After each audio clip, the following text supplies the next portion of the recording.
নিযুত মইনাৰ পাছত এইবাৰ বাবু আঁচনি সাংবাদিকৰ কাৰণে আঁচনি আনিব মুখ্যমন্ত্ৰীয়ে কংগ্ৰেছ বদৰুদ্দিন আজমল মিয়াক লৈ মন্তব্য কংগ্ৰেছে টেঙা আম বিক্ৰী কৰিছিল বিদেশী কেদিমেই মিয়াক উচ্ছেদ কৰিমেই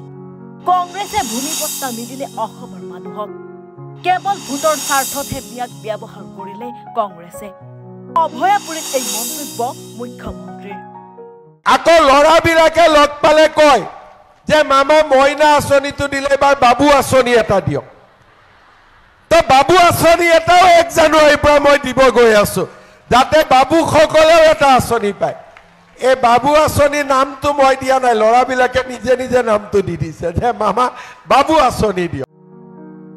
অভয়াপুৰীত মহিলা উদ্যমিতা আঁচনিৰ চেক বিতৰণ কাৰ্যসূচীত মুখ্যমন্ত্ৰী ডক্টৰ হিমন্ত বিশ্ব শৰ্মা উক্ত সভাৰ অন্তত সংবাদ মাধ্যমৰ আগত এইদৰে মন্তব্য প্ৰকাশ কৰে মুখ্যমন্ত্ৰীগৰাকীয়ে ভাৰতীয় সংবিধানে সন্দেহজনক মিয়াৰ বিৰুদ্ধে কবলৈ বাধা দিয়া নাই যিসকল সন্দেহজনক তেওঁলোকেহে গাত পাতি ল'ব ৰিপুন বৰাহে মিয়াখিনিক সন্দেহজনক বুলি ক'লে মইতো কোৱা নাই কংগ্ৰেছে অসমত 60 বছৰ শাসন কৰিলে কিন্তু কংগ্ৰেছে সংখ্যালঘু লোকৰ হৈ একো নকৰিলে মাটিৰ পট্টা কংগ্ৰেছে দিব পাৰিলে হয় নিদিলে পট্টা দিলে আজি উচ্ছেদ নহলহেঁতেন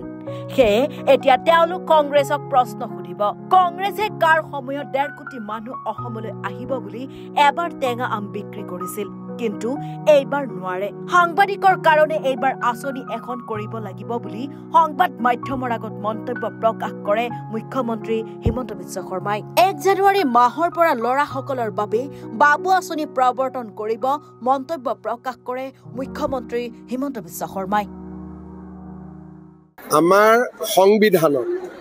সন্দেহজনক মিয়াৰ বিৰুদ্ধে কোৱাটো কোনো বাধা নাই যদি কোনোবাই নিজে গাত পাতি নিজকে নিজে সন্দেহজনক কৰে তাত মই কেনেকৈ হাক দিব পাৰো যোনে জানে মই ভাৰতীয় নাগৰিক তেওঁতো গাত পাতি নলয় যাৰ নিজেই ভাবে যে মই সন্দেহজনক তেওঁহে গাত পাতি ল'ব কংগ্ৰেছৰ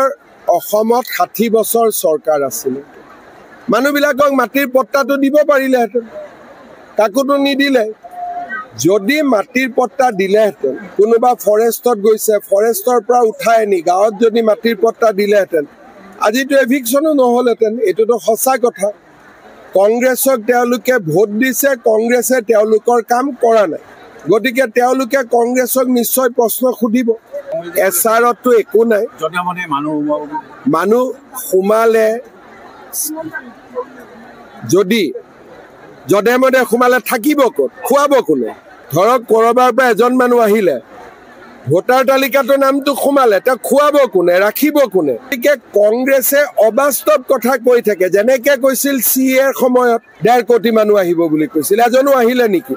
গতিকে কংগ্ৰেছৰ এইটো টেঙাম CAৰ সময়ত এবাৰ বিক্ৰী কৰিলে আৰু এবাৰটো বিক্ৰী নহ'ব এইটো এটা সাংবাদিকক এতিয়া এটা PSO দিব লাগিব না আঁচনি লাগে নে PSO লাগে দিব লাগিছিল দে দিম দে 1 জানুৱাৰীৰ পৰা বাবু আঁচনি আৰম্ভ হ'ব এটা বাবু এটা কৰিব লাগিব খালি কি কৰো তাকে চিন্তা কৰি আছো কিন্তু কৰিব লাগিব নহলে বাবুবিলাকে মনত অলপ বেয়া পাই আছে সফিকুল ইছলামৰ ৰিপৰ্ট এনি ভাৰত 24